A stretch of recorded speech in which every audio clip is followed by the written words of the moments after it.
রহস্যময় বই। এক গ্রামে রহিম নামে এক ছেলে থাকত। সে খুবই বই পড়তে ভালোবাসত। একদিন সে বাজারে ঘুরতে গিয়ে একটি পুরনো বইয়ের দোকানে ঢুকল। দোকানে অনেক পুরনো বই ছিল। রহিম একটি বইয়ের প্রতি আকৃষ্ট হল।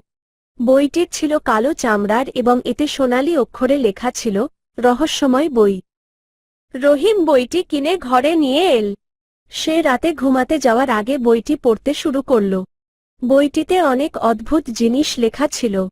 রহিম যত বেশি পড়ল, ততই সে বইটির প্রতি মুগ্ধ হতে লাগল।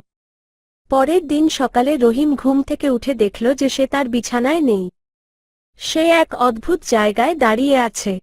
চারপাশে সবুজ গাছপালা আর উঁচু পাহাড়। রহিম বুঝতে পারল না যে সে কিভাবে এখানে এসেছে। হঠাৎ রহিমের সামনে একজন বৃদ্ধা আবির্ভূত হলেন। বৃদ্ধাটি রহিমকে বললেন, তুমি রহস্যময় বইটির মালিক, তাই না? রহিম মাথা নাড়ল।